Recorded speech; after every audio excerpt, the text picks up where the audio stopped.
There's a chart I saw recently that I can't get out of my head. A Harvard business professor and economist asked more than 5,000 Americans how they thought wealth was distributed in the United States. This is what they said they thought it was. Dividing the country into 5 rough groups of the top, bottom, and middle 3 20% groups, they asked people how they thought the wealth in this country was divided. Then he asked them what they thought was the ideal distribution.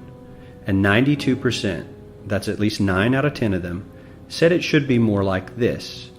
In other words, more equitable than they think it is. Now that fact is telling, admittedly, the notion that most Americans know that the system is already skewed unfairly. But what's most interesting to me is the reality compared to our perception.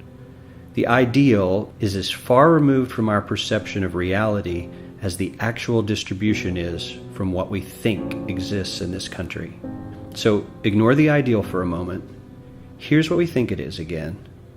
And here is the actual distribution. Shockingly skewed. Not only do the bottom 20% and the next 20%, the bottom 40% of Americans barely have any of the wealth. I mean, it's hard to even see them on the chart. But the top 1% has more of the country's wealth than 9 out of 10 Americans believe the entire top 20% should have. Mind-blowing. But let's look at it another way, because I find this chart kind of difficult to wrap my head around. Instead, let's reduce the 311 million Americans to just a representative 100 people. Make it simple.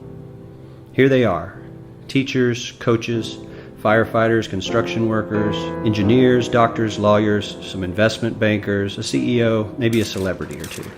Now let's line them up according to their wealth. Poorest people on the left, wealthiest on the right, just a steady row of folks based on their net worth. We'll color code them like we did before based on which 20% quintile they fall into. Now let's reduce the total wealth of the United States, which was roughly $54 trillion in 2009, to this symbolic pile of cash.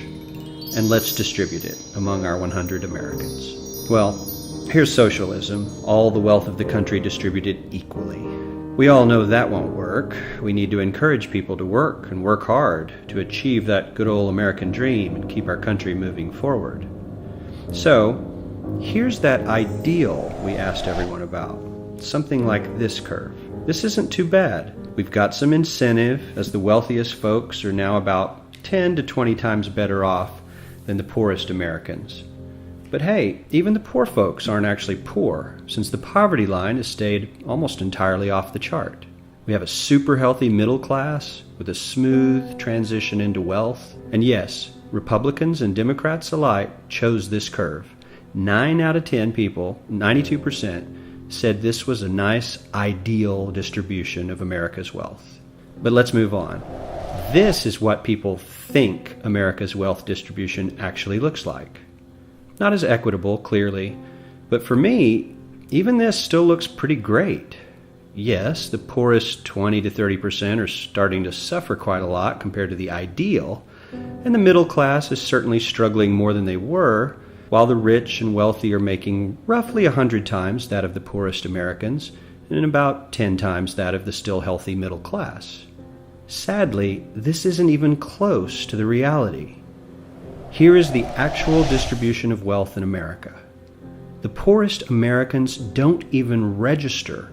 They're down to pocket change, and the middle class is barely distinguishable from the poor.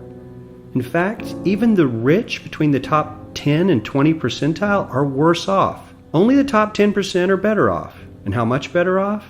So much better off that the top 2 to 5% are actually off the chart at this scale. And the top 1%, this guy, well, his stack of money stretches 10 times higher than we can show. Here's his stack of cash, restacked, all by itself. This is the top 1% we've been hearing so much about. So much green in his pockets that I have to give him a whole new column of his own, because he won't fit on my chart. 1% of America has 40% of all the nation's wealth. The bottom 80%, 8 out of every 10 people, or 80 out of these 100, only has 7% between them. And this has only gotten worse in the last 20 to 30 years. While the richest 1% take home almost a quarter of the national income today, in 1976 they took home only 9%, meaning their share of income has nearly tripled in the last 30 years. The top 1% own half the country's stocks, bonds, and mutual funds.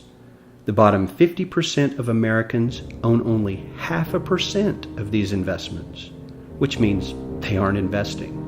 They're just scraping by. I'm sure many of these wealthy people have worked very hard for their money. But do you really believe that the CEO is working 380 times harder than his average employee? Not his lowest paid employee, not the janitor, but the average earner in his company. The average worker needs to work more than a month to earn what the CEO makes in 1 hour. We certainly don't have to go all the way to socialism to find something that is fair for hardworking Americans. We don't even have to achieve what most of us consider might be ideal. All we need to do is wake up and realize that the reality in this country is not at all what we think it is.